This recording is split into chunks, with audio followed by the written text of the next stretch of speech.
UIC. Freedom the people of Hell need. yeah. Freedom the people of need. Yeah, yeah. Freedom the people of want. Freedom the people of need. Yeah, yeah. Freedom the people of want. Freedom the people of need. Yeah, yeah. Freedom the people of want. Freedom the people of need. Yeah, Yeah. Real man a road. Now bow wolf in a 3 grand a road. Now bow down to no demon a road. UIC when you see man a road, me say yeah. Real man a road. Now bow wolf in a 3 grand a road. Now bow down to no demon a road.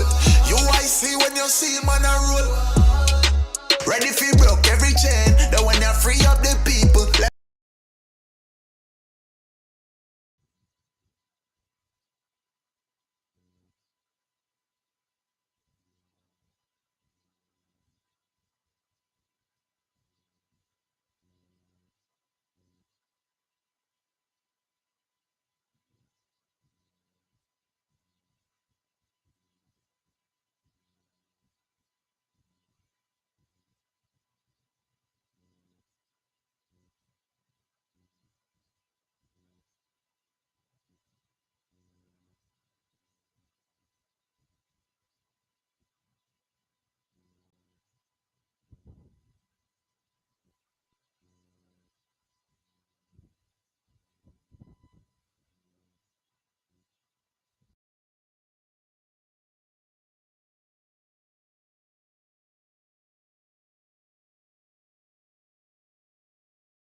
Okay, let's try again. Can you hear me now? Can you hear me? Can you hear me? Just I kind of restarted. Let me know if you can hear me now. Still no sound. Wow. Amazing. Yes, you can hear. Beautiful, beautiful, beautiful. Excellent. Thank you for your patience. I just restarted, and so now we are in business.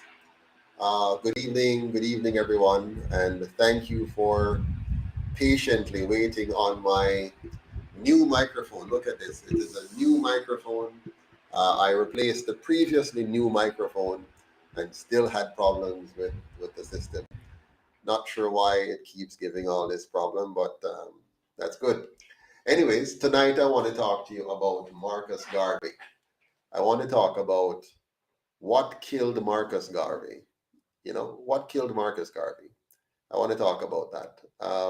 Sometimes we talk about our heroes and then we forget about them. We remember them faintly and we don't remember the history. You know, what brought down the great man? What prevented Marcus Garvey from achieving the magnificent plans that he had for the black race? And mind you, Marcus Garvey achieved a phenomenal amount of accomplishments for a man of his time. If you think about it, he was a immigrant to America. He was never a citizen, and here was this immigrant in America who gave a tremendous amount of motivation, enthusiasm, pride in the Black Americans. And so tonight we want to look at his life a little bit more closely, or at least one aspect of it. I want to look at what brought him down so you can see parallels and you can be careful as you deal with future developments. Yeah. So good evening, all of you. Trudian, good to see you on. Good evening, Oral Parchment. Good evening, Kame Lock over there in where are you again, Kame? In what you call it, Luana, St. Elizabeth. Good evening, Anthony. Good to see you.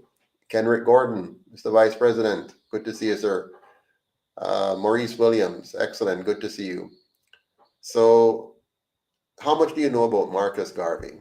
What kind of history were you taught? If you think about the accomplishments of Marcus Garvey, you have to think about it in the context of a very racially charged era, an era where we didn't have all the technologies we have today. So they didn't have cell phones and so, and he built a massive enterprise in spite of all of that. Good evening, Carol. Good evening, Desmond Myrie. Good to see you. So Marcus Garvey built a massive black enterprise at a time when the black race was under tremendous pressure, tremendous pressure from their colonial masters. And he could have done a lot more. And the question is, the question is, what stopped him? What killed him? What prevented him from achieving the massive goals that he set? What cut him short? What prevented Marcus Garvey from reaching the pinnacle of the plans he had for the black race? And he achieved much. You know, Marcus Garvey organized the black men and women in a tremendous way. They had a lot of industry, including the Black Star Line. They had shops, they had manufacturing plants, they had a military wing, they had a medical wing. His enterprise of black nationals spread across different countries, from Africa, of course, to the US. And Marcus Garvey was a Jamaican. He was born here in Jamaica, St. Anne's Bay. But he was rejected by his own people. Don't forget that. He was rejected by his own people. And he was kicked out of Jamaica, if you look into the history. And he was kicked out of Jamaica by the colonial masters working through Jamaicans. So they used our fellow Jamaicans to undermine Marcus Garvey, and pushed him out of Jamaica. He created the first political party in Jamaica, the Marcus Garvey People Political Party, that was created before the two colonial parties. And even though he was the first one to create a political party in Jamaica, the first one to organize the people politically in Jamaica, we don't hear about him today. You don't hear about the PPP today as a significant party. You'd imagine that it would have been a strong force for good for the black masses. But instead, we ended up with two parties being led by two white men. Imagine that. And those two parties being led by those two white men got the special support of the colonial masters. And when it came time for them to write new laws for Jamaica, these two parties worked closely with the colonial masters to ensure that we had a constitution that would be very favorable to our colonial masters. And that has remained so from the first set of redrafting of the laws to make the Negroes feel like they were getting somewhere. From 1944 to now, those two parties that were created or led by two white men still exist today. The Marcus Garvey Party no longer exists, and they have survived, and he was crushed, and his party was crushed, and he was pushed out of Jamaica. And even though he was an immigrant in the US, he was more successful than these two parties at giving the black masses of America pride, helping them to organize into a powerful social, political, and economic unit. He was so powerful that the American government had to create a particular segment of the CIA to go after him and to find any way possible to bring him down. And they created spurious charges. They lied on him. They framed him. They misrepresented him in order to bring him down and destroy his movement and scatter the black sheeps so that they could be easily divided and devoured by the white colonial masters. Amazing, isn't it? Is it possible? Is it possible that we might repeat what we said we would not have done if we were around at the time of Marcus Garvey? How many of you would have just quickly said, I would never have participated in bringing down Marcus Garvey and the UNIA if I was alive back then? But is it possible that you may stand by and allow that to happen now? Allow them to divide us, allow them to distract us, allow them to devour us and scatter us again, so that the two colonial parties can remain firmly in place to divide and distract the Jamaican people, while a few wealthy folks and those connected to them extract the wealth of the Jamaican people and suck us dry. There's not much more left for them to suck, and they're sucking every day. Every day there's a sucking vacuum that's just pulling out the wealth of the Jamaican people, whether it's by foreigners owning our tourism sector, whether it's by the mining corporations being given the right to mine away our assets that can never be replaced, whether it's massive corruption in Petrojam or in our Ministry of Education, whether it's taking money from the colonial masters to sell us out, even to sell our bodies. It's coming back. I think it's over. It's not over. They're not finished with Jamaica yet. There's still more pounds of flesh for them to extract from us. And so while they will do everything to divide and distract, they're still going to consistently sell out the Jamaican people. The two major political parties have been in the business of selling Jamaica. They've been selling all of our assets, left, right, and center. Every year they sell more and more of our asset down to the people of Jamaica. The Prime Minister is now ready to import skilled labor. After his party and the other one has been in office for more than 78 years, they're telling us now that we're not good enough. They will have to import skilled laborers because we are not good enough. What an indictment on their stewardship of our country. What an indictment of their stewardship on our country. And here you have it. Our very black brothers and sisters, some of us, are right this minute, even as we speak, concocting all manner of strategies to make sure that they repeat what was done to Marcus Garvey. I want you to take a look at the man, Marcus Garvey, and what he has done for us.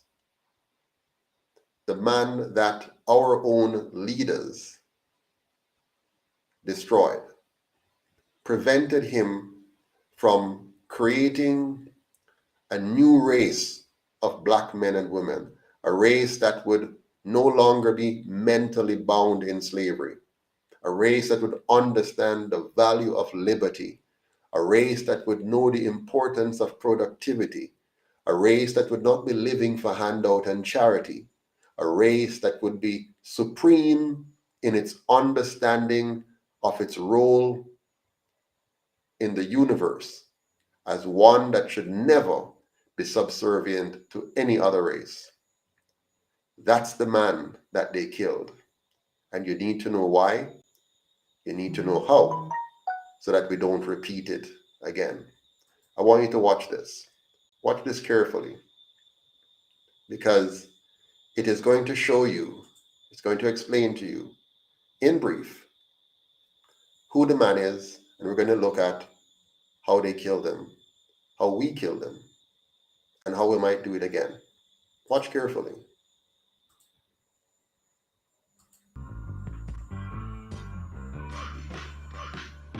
Marcus Mosiah Garvey was born August 17, 1887, in St. Ann's Bay, Jamaica. He was the last of 11 children born to Marcus Garvey Sr. and Sarah Jane Richards. His father was a stonemason, and his mother was a domestic worker and farmer. Garvey's father was known to have a large library where the young Garvey learned to read. At age 14, he became a printer's apprentice, and in 1903 he traveled to Kingston, Jamaica, and soon became involved in union activities. He also took part in a printer strike in 1907 and realized his passion. 3 years later, Garvey traveled throughout Central America, working as a newspaper editor, and wrote about the exploitation of migrant workers in the plantations. He later attended Birkbeck College, known now as the University of London, and worked for the African Times and Orient Review, which advocated Pan-African nationalism. By 1912, Garvey returned to Jamaica and founded the Universal Negro Improvement Association, with the goal of uniting all African diaspora to establish a country and absolute government of their own. He created the red, black, and green flag to symbolize black unity. Red is for the color of the blood which men must shed for their redemption and liberty. Black is the color of the noble and distinguished race to which we belong. And green is for the luxuriant vegetation of our motherland. Garvey traveled to the United States in 1916. He settled in New York City and formed a UNIA chapter in Harlem. There he promoted a separatist philosophy of social, political, and economic freedom for blacks. He held large branch meetings where entire families gathered for a day of debates, fashion shows, classical music plays, and theatrical acts. With the UNIA, Garvey gave his followers, who were dispossessed amongst the majority, a sense of belonging. For the young people, there was the UNIA Juvenile Division, where children studied the Bible, the doctrine of the UNIA, and the history of Africa. Girls were taught sewing, boys woodcraft, and both received further instruction in black history and etiquette. At the age of 13, boys received military training to prepare them for the membership in the African Legion. while girls learned hygiene and domestic science in order to prepare them to be Black Cross nurses. There was also the Motor Corps, where members were trained in military discipline and automobile driving and repair. In 1918, Garvey began publishing the widely distributed newspaper Negro World to convey his message. It had a worldwide circulation of over 100,000 people, and in 1919, Garvey and the UNIA launched the Black Star Line, a shipping company to establish trade and commerce between Africans in America, the Caribbean, South and Central America, Canada, and Africa. Also that year, he established the Negro Factories Corporation and offered stock for African Americans to buy. He wanted to produce everything that a nation needed so that African Americans could completely rely on their own efforts. At one point, the corporation operated 3 grocery stores, 2 restaurants, a printing plant, a steam laundry, and owned several buildings and trucks in the New York City area alone. In August 1920, the UNIA held its first international convention at Madison Square Garden. Before a crowd of 25,000 people from all over the world, Garvey spoke of having pride in African history and culture.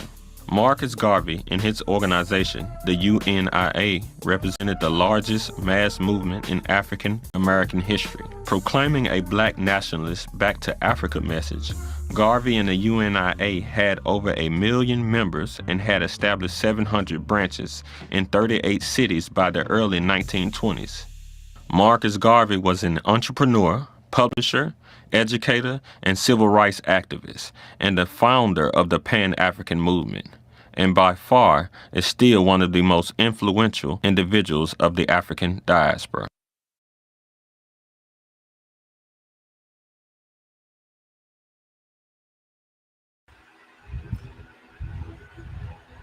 So, what have we learned from that little episode about Marcus Garvey? You should have noticed that he actually overcame tremendous odds to achieve what he did. But there's something that is at play in the Black race that we need to understand. The Black man, having gone through slavery and colonialism, is very leader-centric. He has learned no longer to trust himself. He has learned to depend on others. And you'll notice that throughout the years of what we call, what you call it again, AIDS. They kept getting AIDS. And here in Jamaica, when I was growing up as a child, we used to clap when our politicians, the people around me, I would see them clapping and cheering when our politicians came back and tell us that they got AIDS, or they got loans, or they got grants. And even now you see the same thing in the current crop of politicians. They love to go away and get goodies and come back, and they like to tell you that they're depending on this country or that country to give them some kind of a aid. And so Marcus Garvey was trying to correct the deformity in our minds, the deformity of wanting handouts, the deformity of wanting charity, the deformity of believing that somebody else must come and save us, somebody outside of ourselves, some outside sources must come and save us. And he was able to, for a brief moment, overcome that crippling effect for a large number of Black people who were beginning to unlearn what they were being taught. You would notice that after Garvey, the people slipped back into their normal mode, and you saw persons like Martin Luther King and Malcolm X emerging, and they were diametrically opposed. Malcolm X understood the principles and teaching of Marcus Garvey, that we should never seek equality with anyone. We must assume that we're already equal. We must not seek to be eating in their restaurants or at their lunch counters or riding on their buses. We should be seeking to own the buses, own the lunch counters, own the restaurants, and own the hotels. But there are some black men and women among us who are quite contented with the existing state of affairs. They oftentimes like the idea of being able to be a part of the systems and structures that make them feel safe in the practices of the colonial masters, safe in the strictures of the colonial masters. And so there are many Jamaicans who feel safe in keeping Jamaica the way it is. Maybe they're afraid of the possibility of freedom. They're afraid of what might happen if, for some strange reason, the colonial masters' political system and their political parties and their economic model is somehow shattered. They're afraid of being free. They love being slaves, even if it means that they're, a house slave. You'll see that even in the action of our Prime Minister, how he was proud to become a QC, to get an award from the colonial masters. He's proud to invite them to his country and pay for them to come and show them off to the rest of Jamaica, because he's comfortable in that arrangement. He's okay with being in a colonial system and structure. He's okay and he feels good to go to America and beg a few shillings and come back to Jamaica. They're stuck. And so you see, some of them, when they see the principles of Marcus Garvey, the teachings of Marcus Garvey, the leadership of Marcus Garvey coming back, because Garvey told us he would come back. He told us that they can't kill him forever. But they are determined every time that there's a possibility of true black greatness rising. We're not talking about sellout blacks. We're not talking about leaders who have the color black, but they don't have the interest of the black man at heart. They don't have the desire to see real liberation of black people. So they're only black in color. They're not black in purpose. They're not black in mission. They're not black in reality. They're just black by nature. And so when they see any possibility of change in that direction, their first instinct is to kill it. Sometimes they don't even know that that's what they're doing, but it's so coded into their DNA that they do it automatically. Some people call it the crab in a barrel mentality. They're afraid of their friends getting ahead because they're like, oh my gosh, we're not supposed to go too far. It's like going into a ghetto community or into a gang. And you have a person who wants to leave the gang or wants to leave the ghetto and elevate themselves. And you'd find that their very friends will stab them in the back, will sell them out in order to prevent them from getting out of the gang or getting out of the ghetto. Well, it's not just a gang or a ghetto. It is an entire country of people. You have people who are afraid of even contemplating a Jamaica that is not controlled by one of the two colonial parties. Even after you educate them to realize that they're not voting for alternatives, they're voting for the choices that are placed before them, they will still vote for it anyway. They will retire in their minds and convince themselves that they can't do any better. It's like a woman in an abusive relationship. And when she look at the abuse that she's getting, but she look at the man, and for some reason she has concluded in her mind that she can't live without him. How is she going to survive if he is not in her life, even though he's battering her? He's abusing her. He's not treating her with respect. He's not loving her. Every indication is that he's using her and he hates her, but she can't see herself outside of his relationship. And so she remains in it until one day she's a statistic.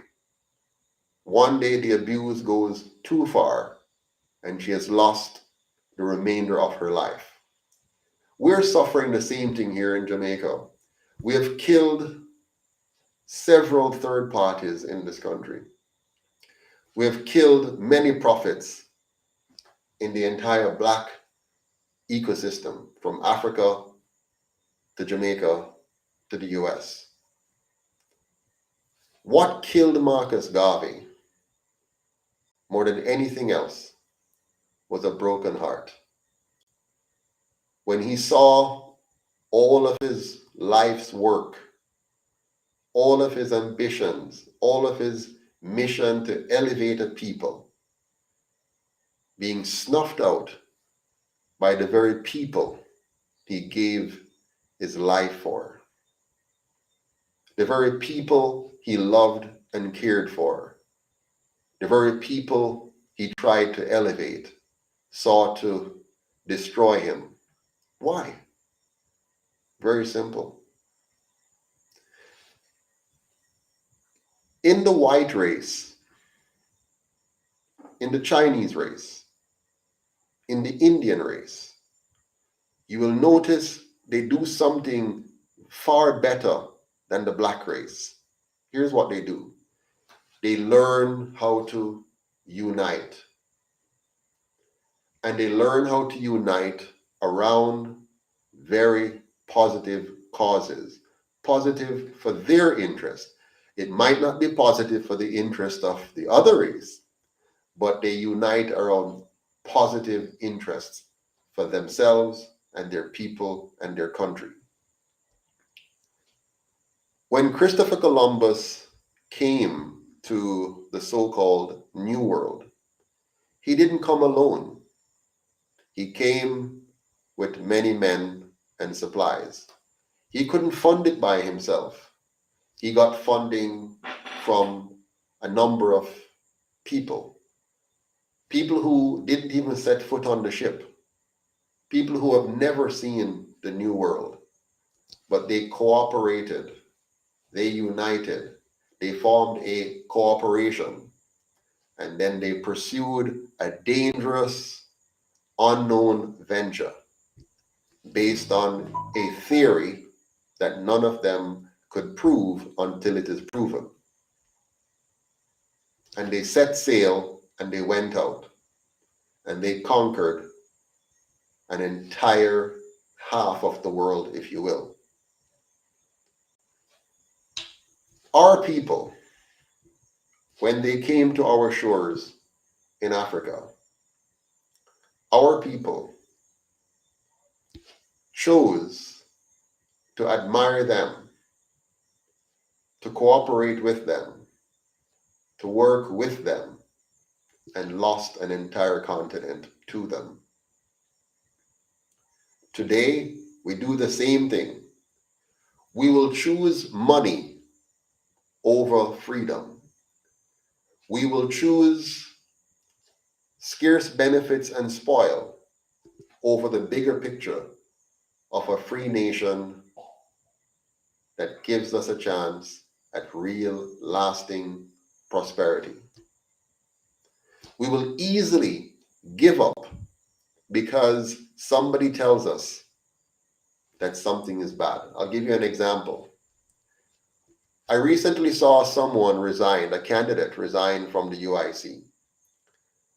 On investigation, I find out that the candidate resigned from the UIC because the candidate heard some bad news in the public sphere. The candidate didn't find it necessary to call me and to ask about it and to investigate it before reaching a conclusion. It's as if we love bad news, we love gossips, and we act upon them without careful investigation. We don't take the time to carefully investigate and understand.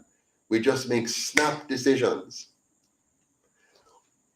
In my experience in building this organization, and remember, I'm not a politician. I was not involved in any of the other two parties. I have watched and observed my mother being involved in them, but I was never a politician. But one thing I observed as I build the United Independence Congress, as I build this organization, one thing I notice, our people are not good at building. We're very good at tearing down. We're very good at criticizing. We're very good at giving advice to tell others what they should do. We're talkers. We're not doers. When we come to any organization, we like for it to be ready-made, done, and complete by somebody else. And that is how the Europeans keep destroying us. That's how the Westerners keep destroying us. I've been to several meetings where they come to our country and invite us to talk about new laws or new policies that they would like for us to implement. And what I notice they always do, they don't ask us to do anything in detail. They rent a nice place like at the Pegasus, nice chandeliers, nice light, nice tables and chairs, nice food to give us breakfast and lunch or dinner, muffins, donuts, whatever it is. They prepare all the documentations, lovely PowerPoints, and they come and they present to us and then put us into little groups and say, discuss what they have placed in front of us. And somehow, by the time they're finished, we start calling what they put in front of us ours. What we stand for, what we are doing. I wonder if you see what I'm talking about. And so by the time the thing is over, here's what happened. They have successfully brainwashed us into believing that we are implementing a law of our own accord, when instead all we're doing is regurgitating what they have planted in our minds. Because we're lazy. We don't want to take the time to focus, to design and build something. And that is why the two major parties have lasted so long. They were not built by us. They were built by our colonial masters working through agents among us. And so the agents have carried out what the colonial masters say they should, designed the political system the colonial masters say they should, and everything in Jamaica is designed by the colonial masters for the Jamaican people, to keep the Jamaican people down, and it has worked. They have so messed up our minds, from chattel slavery to now mental slavery. They have worked on us, and it has worked. Their strategy has proven to be 100% effective. They have brainwashed us into self-hate. They have brainwashed us into laziness, dependency. We don't want to build anything. So when we come to an organization like the UIC, we want everything to be done for us. Mr. Patterson must get everything done. Mr. Patterson must raise all the money. So you have candidates who come, and they don't help to raise any funds. They just want funds. I'm a candidate. Where's the funds? Give me some funds. Mr. Candidate, we have to raise the funds. Raise the funds? What do you mean, raise the funds? They don't want to raise no funds. They don't want to spend any time doing the work of building. You say, go out and get your 12. They don't want it. They want me. I must run up and down and be a clown so that the party is popular, and then they just get an easy influx of members, a very easy influx of members. Marcus Garvey taught us that we have to organize. We have to be industrious. We have to depend on ourselves. We have to be self-reliant. We must not look for the easy way out. The easy way out is a trap. This is the easy way out. The easy way out is how you catch a bird. You go out into a clear spot and you throw down some free corn and let the bird come and eat the free corn. The first time the bird comes, it's going to be timid, careful, checking out the area carefully. It will be cautious, and it will cautiously come and eat a few grains and look around, eat a few more grains and look around again until it gets a little bit more comfortable. And every day you drop a little bit more grain, a little grain, little grain. You set up a box with a stick and a cord, and you keep putting the grains until it goes under the box. The bird comes every day and eat the free grain, the free grain, the free grain, the free grain, the free grain, the free grain, until he goes right under the box. And you draw the string, and he's trapped. That is exactly what has been happening to us over 78 years. Now we're trapped. We're trapped. We have no jobs. Our industries are gone. Our dollar is useless. Crime is rampant. Our young people are hopeless. And now we're looking around and saying, what has happened to us? That has happened to us. We have been lazy. We have been lacking in productivity. We have been dependent. We have been too focused on getting something for free, getting charity, instead of working for what we want. And that mentality has kept us from building and owning our own political movement. Marcus Garvey wanted us to have social, political, and economic independence. He wanted us to have social, political, and economic freedom. He wanted us to focus on getting freedom instead of equality. He wanted us to not try to be like the white man, but to make sure that we are no less than anyone. And for that to happen, we have to be prepared to work for it.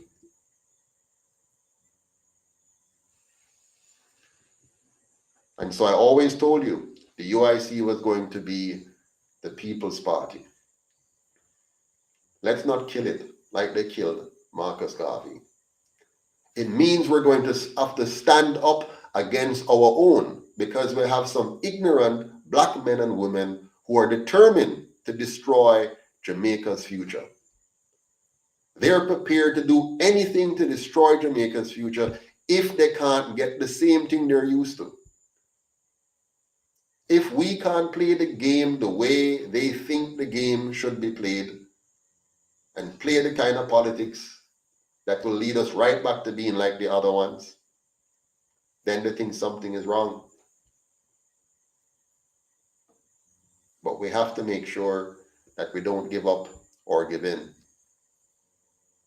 Marcus Garvey died of a broken heart. He was killed by his own people. He was undermined by his own race. And guess what? It didn't happen by chance. They got help. His own race, his own people was helped by the enemy to kill him.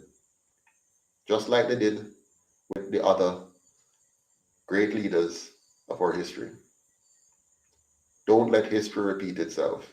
Let us stop history from repeating itself right here. I am asking all of you to own this political party. Own the UIC, and don't let nobody take it away from you. Own it. I, Joseph L Patterson, have staked my life, my fortunes, my family on this movement. And some think they can come for a few months and take it over. They think they know what is best because now the hard work has been done. I want you to tell them to go build their own party. create their own party. Don't come here and seek to take over or mash up what you did not build. Tell them to go somewhere else with that. If they don't like my leadership, that is fine. Go somewhere else. Demonstrate your leadership. You go demonstrate how you can build something. Don't come and tear down anything. Go somewhere else and go show the world what you can build. You don't need to tear down in order to build. Go build. Start from your own foundation and create your own foundation and work your way up. I built this movement when nobody would dare to do so. There have been many third parties before. They tried to play the game the same way as the other one, the handout game. I just went around the road a while ago to look at my Labor Day project that I'll be doing on Monday. And our Labor Day project is one that they can try to criticize me for. It's a very simple project. There's a young man who has nowhere to live. Well, he's not so young actually. He's an old man, older man, not old, but older. He has nowhere to live. He has been bouncing about. But we have decided that we're going to build him a one-room house. My neighbor called me and we looked at it. They had started, the church was looking at it. And we're going to build him a one-room home. And they asked me to donate some materials to it. I'll tell you what the material is. The material is, we need 12 2x4. You know, the wood, 2x4. That somebody said they're going to lick me with. We need 12 of those. We need 4 lot, they call it. We need 7 sheet of ply, 4 pounds of 3-inch nails, 3 pounds of zinc nail, and we have to get some cement and some aggregate to do the base. But here's my deal with the gentleman that we're helping. He's badly in need of help, but here's my deal with him. I am willing to contribute these things to the project, provided the community come and do the labor, and I'm giving you a job to pay me back for the money I'm going to put in your project. I'm going to give you a job, so I'm giving you an advance. So I have some work on the farm that I'd like for you to come and do, and for all of this money I'm going to give you, you're going to earn it. So you're not getting a handout. And I tell all of my constituents here in Northeast St. Elizabeth, in all 4 divisions, Santa Cruz, Silo, Balaclava, Braze River, this is one politician who is not going to get your votes by giving you any handouts. In fact, I don't need your vote if what you need is a handout. Your vote is a vote for good representation, so you don't ever have to need handouts. It is for you to have a leader that is going to lead the development of your community so that it is no longer a handout dependent community. That's the kind of leader that I'm going to be. If you don't want that kind of leader, you can continue to vote for the other 2, and you'll continue to get what the other 2 have been giving you. And so for this gentleman that we're going to help on Monday, he is going to get the material that he needs. The community has agreed to come and give the labor, and he's going to work off the amount of money that I'm going to put in. Because I tell him, as I tell all my constituents, all of we have to work for the money that we get. So don't think that somebody else must have money put down for you to just give to you. We have to get in the minds of the Jamaican people that all of us need to be productive, all of us need to produce, if you can. There are cases where a person is just not able to produce. They're sick, they're disabled. It is an immediate problem that, you just have to chip in and help out, no problem. But we don't want to make the basic psychology of our nation one where it is about somebody giving you, you're always begging. We have developed a begging culture in Jamaica, and that's what leads to scamming. And so we have to change our mentality in this country. We have to change our approach. And I'm calling upon all of you out there, the few of you, there are a few, all of you out there who are in the business of tearing down other people's things, stop it. Stop tearing down other people. Stop stealing from other people. Go and build for yourself. Offer a service. Do something of value. Don't spend your energy and time tearing down another individual. When I speak about what Andrew and Mark are doing, I'm not interested in tearing them down. I'm talking about my life and your life, and that we need a government that is going to respect our rights. In the coming weeks and months, you're going to see this government, together with its incompetent opposition, taking steps to take away our rights again, take away more of our rights. They've already been infringing on our rights in so many ways that you don't even know. You're going to see more of it again. That's what we need to fight against. We don't have time to be fighting each other. There's a power out there which is about to destroy our country. There's a power out there which is about to destroy our people. There's a power out there which is after us. And some of you want to spend your time tearing down something you did not build instead of helping to build a defense to defend our nation. Stop the tearing down. If you can't help to build, go home quietly and sit down. No bother with the tear down. If you cannot be a part of the building foundation, leave the scene and allow the builders to continue to build. If you thought you could be a candidate, but now you realize that you're not in for the hard work that's involved, you want an easy ride, you wanted it to be simple and easy and smooth, because Mr. Patterson is to make it simple and easy and smooth for you, go home to your yard. This is not for you. If you're not prepared to be a part of the hard work of raising funds, organizing people, and leading the charge for a new Jamaica, go home. If you're an influencer and you thought that all you had to do was just say a whole heap of things and everything should fall into place, and it's not happening for you and you don't like what you see, no problem. Move on. You don't need to tear down. Just move on. Go find something else to do with your time. This is not for you. If you find out that you can't afford to work with a startup, grassroots political party that is not like the other two and don't do things the way the other two does it, if you can't afford to be a part of that, you don't need to tear it down. You just need to go home. Find something else to do with your time.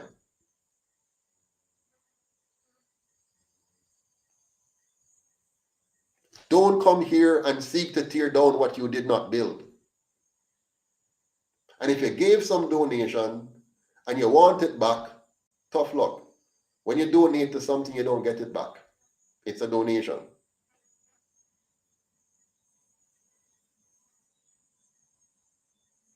Marcus Garvey died of a broken heart because his own people allowed the enemy to use them to tear him down. Don't allow the enemy to use you to tear down what them never built.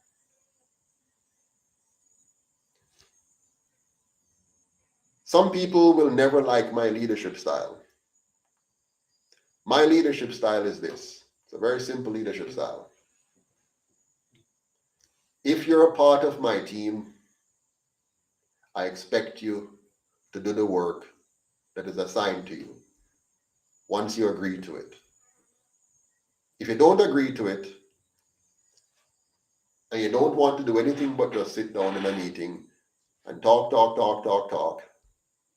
and want to give orders and directions, but you're not prepared to do the hard work, I am going to vote you off the board.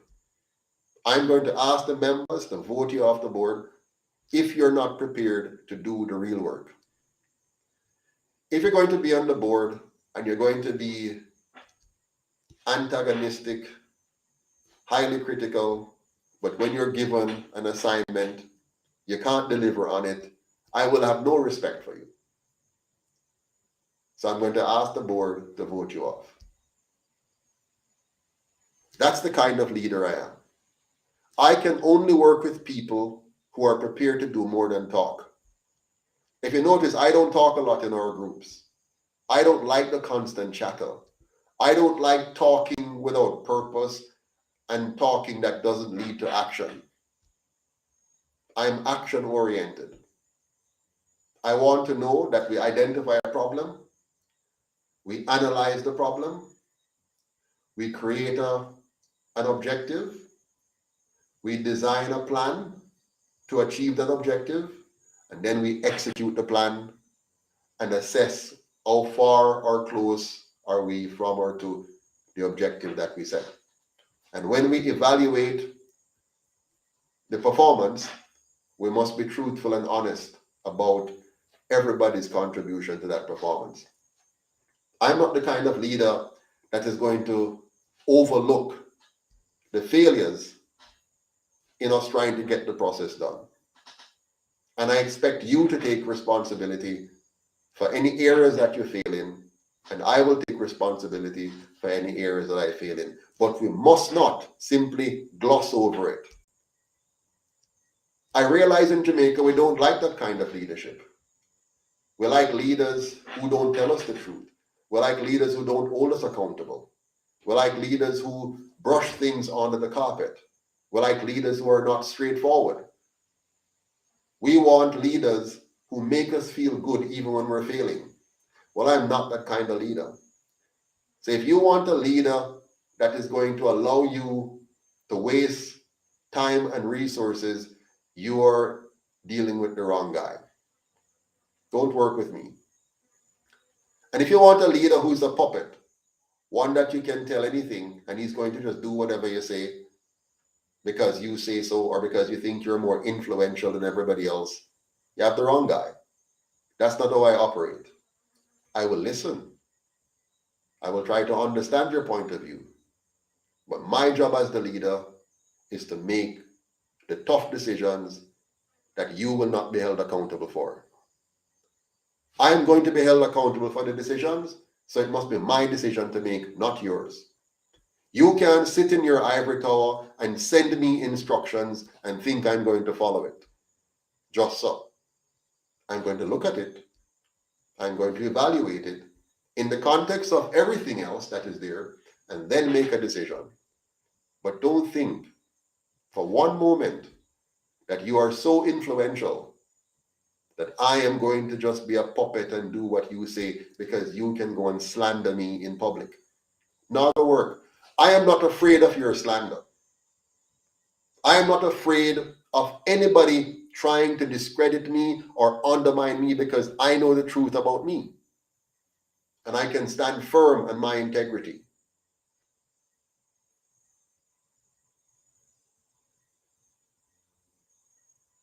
So, let us remember what they did to Marcus Garvey, and let us not repeat that history.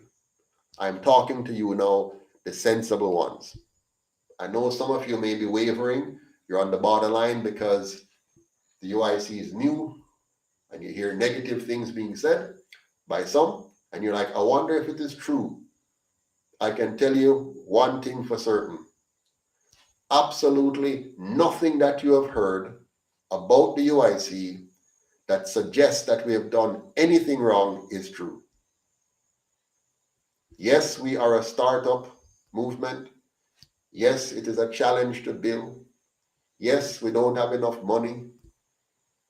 Yes, we don't have enough candidates. But anything anybody tells you that suggests that any wrongdoings have gone on because of me, I can assure you that that is wrong. There is no proof. You can depend on me. You can trust me to have integrity at every step of the way. If I wanted to be a thief or a criminal, if I wanted to be the kind of politician that you have all come to be used to now, I would not have wasted my time and energy building what everybody thought was impossible. I would not. It would be very nonsensical. It's much easier for anybody who wants to be a political criminal to join one of the other two parties. Much easier. Especially if you have my credentials. I have the perfect profile to be absorbed into one or the other of the two colonial parties.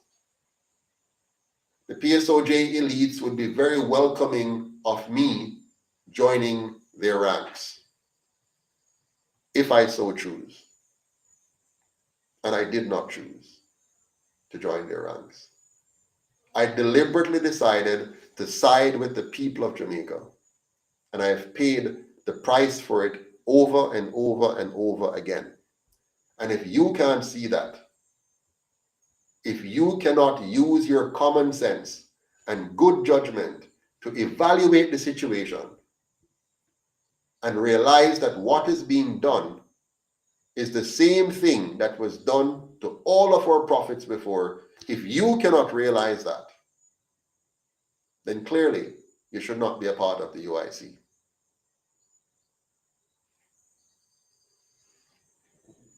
If you cannot see, if you cannot look at Joseph Patterson and look at what I have done, look at my history, look at my record, if you cannot look at my record and see clearly who you should trust, then something is wrong with your judgment. Something is wrong with your judgment. Do not allow them to do to me what they have done to Marcus Garvey. Do not allow them to do to you what they did to the UNIA. The world, the entire race of black people needed the United Negro Improvement Association. All of what it stood for, the change of mind and attitude, the creation of black industry, black banks, black businesses, black economies, black politics, black social structure. The world needed that. The black race needed that. And we allowed some people to use some people among us to destroy us. And they destroyed the UNIA, and they destroyed Marcus Garvey, and they destroyed us. You and me, our children. Right now we're suffering because we allowed them to destroy the UNIA. If we had stood up and protected and defended Marcus Garvey and continued the great work of the UNIA, today we'll be singing a different song. Nobody could come and try to force any needle in us. If we had stood up and stood firm behind Marcus Garvey, in front of Marcus Garvey, around Marcus Garvey, and build the UNIA, if we had done that, nobody could today be trying to force no needle into us. We would not be in debt to the tune of $2 trillion today in Jamaica. We would have a rich country, well-developed country, much better than Singapore, if we had not allowed a few of us, controlled by the colonial masters and the PSOJ oligarchs, if we did not allow them to destroy Marcus Garvey and the great work that he was doing, if we had not allowed that, today we would not be suffering from 78 years of misery. Don't let them do it to us again. Do not give in. Do not give up. Do not allow them to trick us again and again and again and again. You must by now be able to see the trick. You must be able to see the trick. I have explained it over and over to you. If you notice, the UIC is not into the gimmicks of politics. There are some among us who want us to play just the gimmicks, the game of politics, the run up and down game. We're not into that. We're into education and empowerment so we can liberate the minds of our people to build the nation of Jamaica and the entire African diaspora. We're not into games. We're looking for real solid members, members who understand and can see the damage that was done and the work that we must now do to build a new Jamaica. We have no time to play political games. We have no time to run after one news story to the other and run out there just to say we were there. If we're going to play the same game as the other two parties, we're not worthy of the votes of the people. We're not worthy of the confidence of the people. We need to step out of politics as usual, step out of the entertainment politics, step out of the theatrical politics, step out of the game playing, and let's get down to business and know that Jamaica is in a serious crisis. We are in a serious, serious crisis right now. Our people are suffering. Look at the living conditions of most Jamaicans. It's poor, and we have more games about rent to own and all kind of games. The Prime Minister is just looking for all kind of things he can put up there to say he's doing, when in effect he's doing nothing. All he's doing is campaigning. All he's doing is whitewashing. All he's doing is putting up facades. Aren't you tired of that? Aren't you tired of that? I'm tired of it. That's the reason why I created the UIC. I am tired of the foolishness. I am tired of the political games. When I was a child and growing up, I'm hearing, is Fiwi time now? What do you mean Fiwi time now? The PNP is saying, a Fiwi time now. The GLP is saying, a Fiwi. What kind of foolishness in that? It's our time, all the time. Jamaica time. It's time for us to put Jamaica first.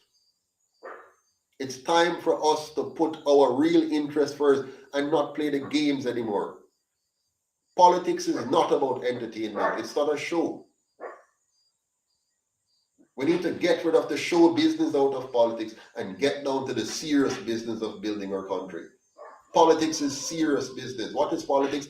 Politics is about how do we structure our country to be optimal, efficient, and effective in meeting the needs of the citizens.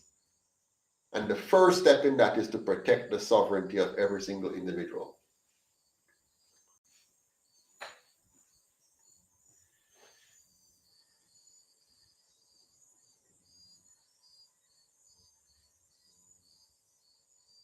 We need to stop playing games.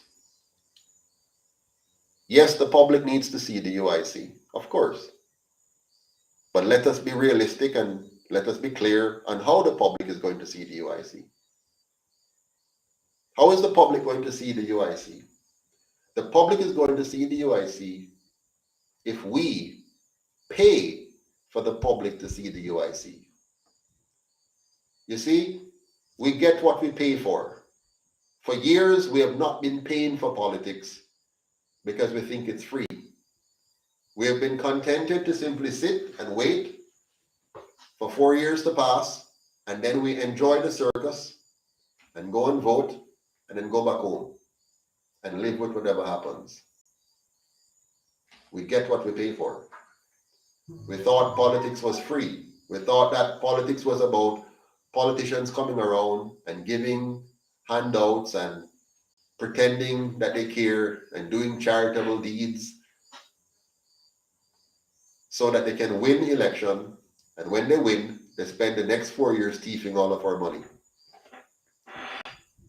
So they give you $5,000, they give you some football competition in your community, they give you some health clinic or health fair, some pressure test, and they give you some dandy shandy, if you will, all kind of frolic and entertainment. They give you some party conference and blow on and make all kind of comments and all kind of things. And then they get us all excited. They spend, $300-400 million to get our votes.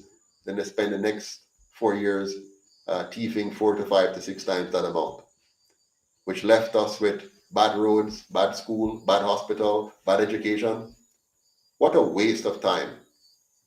It's time for us to wake up and say enough of that kind of politics. We don't want you to simply come and entertain us. We don't want you to come and fool us up with nice words. We don't want you to come and kiss babies now and go visit the seniors in their homes now and walk through river with barefoot now and do all the things to win our votes because you get the kind of optics, the marketing, the advertisement. It looks nice and pretty. And then come up with all kinds of shenanigans, free water, free education, free school, free this, free that, and all kind of lies and trickery. And at the end of the day, look where your light bill is, look where your water bill is, look where the cost of living is. Look upon the quality of your health care, look upon the quality of the school, look upon the lack of jobs, look upon the lack of opportunities, look upon the brain drain. After all of those, let us not fool ourselves. Where is the money now jingling in your pocket that was promised by Siaga? Where is the log on to progress that was promised by PJ Patterson? Where is the better must come? Where is the deliverance now? Where is the prosperity that was promised? It's time for us to say we're tired of the game now. We want serious business now. And if you're serious at all, if every Jamaican gets serious, we should not have a single seat that is GLP and PNP in the next election. If we ever get serious, this is not for Joseph to do. Don't sit there and think, oh, we need to see you more out, Mr. Patterson. Why you need to see me more out? Yes, I don't mind. I plan to go out more as much as the donations coming, I will. But why is that the key issue? What are you doing? You should comment to Mr. Patterson. I now have my group of 12. I'm in Little London and I have my group of 12 and we're going door to door and signing up people to become UIC members. Oh, Mr. Patterson, I'm over in Nain, St. Elizabeth, and I have my group of 12 and I'm signing up people every day in my workplace, in my community. Mr. Patterson, I'm in New York, and over here, I pulled together a group of people, or 12, and we're finding Jamaicans in the diaspora. And what are we doing? We're raising funds so you'll have money to buy television and radio ads or whatever it is, or social media ads. That's what we need. Let us all see ourselves as a part of the solution, not as a spectator. We have enough spectators. We have enough talkers. Let us stop the talking and stop the spectating and start the acting. Let's start to act. You too, if you can't find 12 people in your circle to convince to be a part of the UIC, what more do you expect from me? Stop making the UIC about what Mr. Patterson is doing and make the UIC about what we are doing. What are we doing? And let we be stronger than me. Stop talking about whether Mr. Patterson is a weak leader or a strong leader. That's not the issue. What are you doing? How many persons have you gotten together on your team to say, we are Team UIC, and but come hell or high water, we're going to elect the UIC in this election? I can tell you this, if we ever get serious, if we the people, you and me, I'm already serious, I'm dead serious, and you see it, I have put my money where my mouth is, I put everything where my mouth is. Every day I'm here, my life is in danger. Every day that I expose to you more of the fraud in our government, my life is in danger. So don't tell me I'm not giving enough. I have given more than enough. The question is, how much have you given? So now it's time for you to start to give. And how difficult it is for you to find 12 persons to join your team to say, let us work together to elect UIC members. How difficult it is for you to get 12 persons to sign up to donate $25 US or the equivalent a month, so that we will have the money to have the staff, have the offices, have the teams in the different communities to bring out the people on election day. It won't happen by a miracle. So stop waiting for a Messiah. Pray, but work. Faith without works is dead. So put your works in. Stop hoping alone and praying alone and wishing alone. Put some work in it too. You must come now. You should be writing on the comment section in the chat box and say, Mr. Patterson, I have 25 people now on my list when we get for vote UIC. And we're busy to raise funds. We have now raised $2,000 US or $3,000 US. And we're sending it tomorrow morning so that you can go out there with your team and go door to door, just like me I do in my little community. I see some people talking about my wife and I take money out of the UIC. Let me tell you this. Listen categorically, listen carefully, listen very, very carefully. My wife and I have never taken a cent in compensation from the UIC. Never. I have asked for it, and because of that, I was grossly disrespected by some people who were supposed to know better. Let me tell you this. There is no well-run, well-managed organization that does not pay the CEO and the chief administrator to get things done. So if you want somebody to work for you and to be your CEO, your president, your chief executive officer, to organize and to manage and get things done, it is a good idea for you to understand the importance of funding that person to get the work done. It's a very good idea. It is a wise idea. It is a sensible idea. And it is only somebody who has a mental screw missing who would think that you should continue to have your CEO and your chief administrator working, not being able to attend to their own finances properly because of the work they're doing, and you're draining them and think that you're going to have an effective organization. That's idiocy, stupidity, or downright cruelty. Which is it? So don't make them fool you. So for the 10 years I have been at this, I have never gotten a cent from the UIC. Not once, not even one day. Yes, I've been reimbursed for things, some things. Like when I buy the t-shirts and I put out $500,000 one time to buy the t-shirts, and then the UIC has to sell them back over 6 months, 7 months. And then at some point I get back some of the money and then all of it and the profit stays. Yes, I get reimbursed for that. But don't let them fool you and use money to trick you and deceive you into forming the wrong opinion and understanding. Let us be sensible. Let us be sensible. You need to fund. We need to fund, because I'm a part of it. I have been funding the UIC for years before some of these mad people come with some new ideas and want to take over the movement. I have funded this movement up to this very day. If we have to pay something and the UIC doesn't have the money, I take the risk every time and pay for it in advance, not knowing if I will ever get my money back. And then you have these people come who have never done that. They have never ever made that kind of sacrifice. Never. Never at all. But now they want to come and say all of these things and do all of these things. Wicked and cruel. They are the kind of people who killed Marcus Garvey. They're insane. We need to run them one side and don't even listen to them anymore. They're cruel and inhumane, rude, out of order. They have no real care.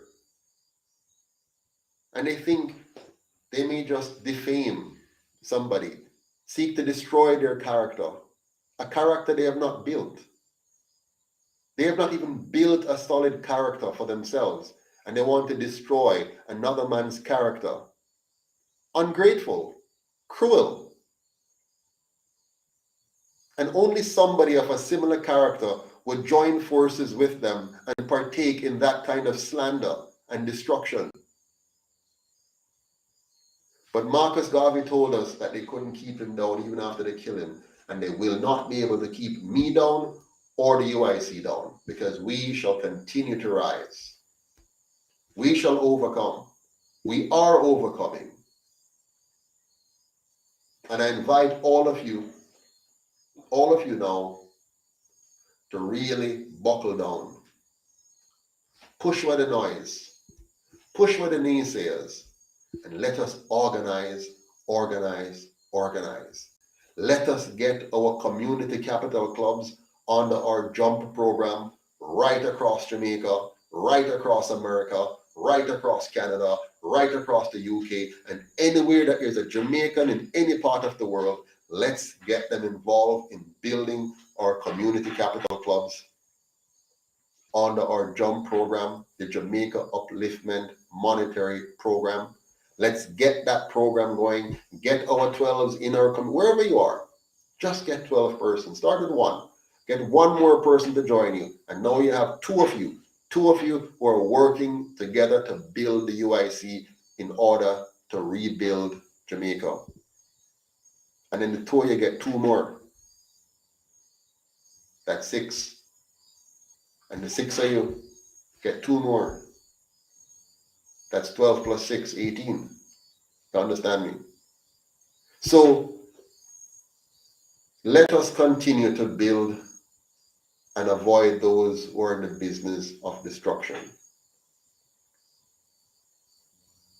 Let us build now. Let us not tear down. Not tear down the body and not tear down no organization. Tear down mental slavery. Tear down the colonial system. Tear down the colonial parties.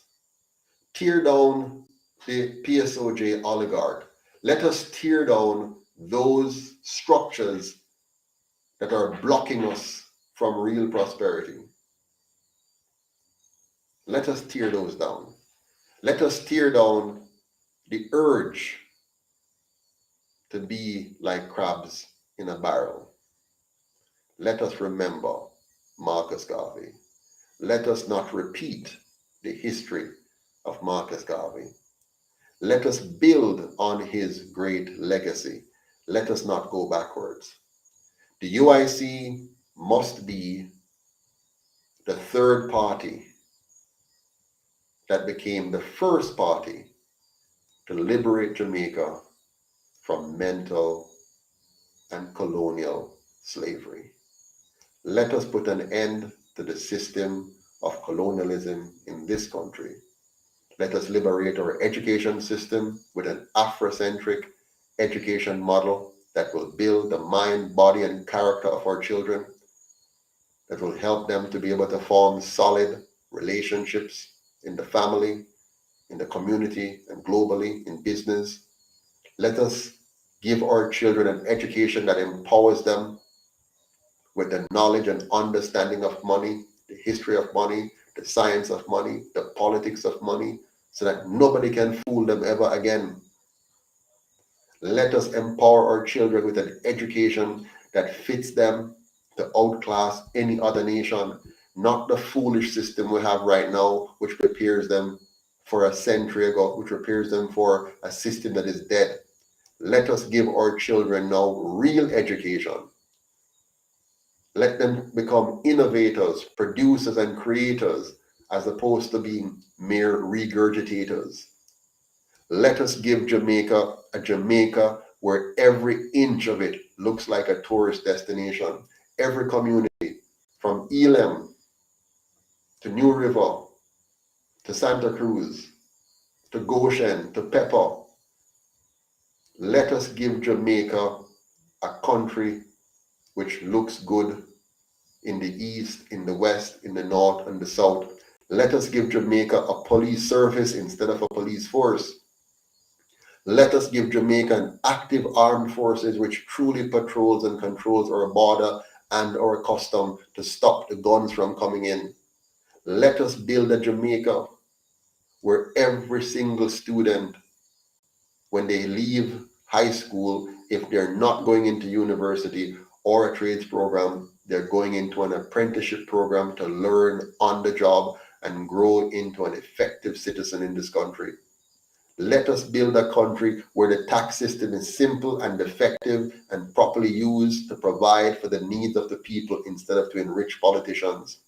Let us have a country where corruption is completely squeezed out from the top so that we can have the bottom of the society being able to respect those in office, whether it's in office at the political level, office at the police level, office at teacher level.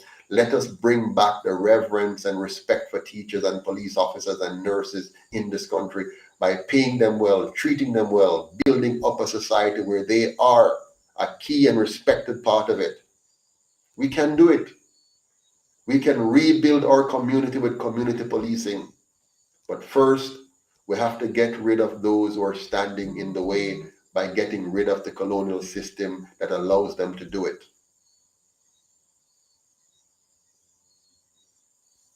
So my friends, in closing, remember Marcus Garvey. Let us not repeat the history. Let us defend and protect the United Independence Congress of Jamaica and make no bones about it. I am the founder and president of the UIC, and I am not going anywhere. I will be here until the last day when the votes are counted and this nation as a UIC government. Thanks to you, to your effort, to us coming together, working together to create one Jamaica, stronger together. Have a good night. Take care.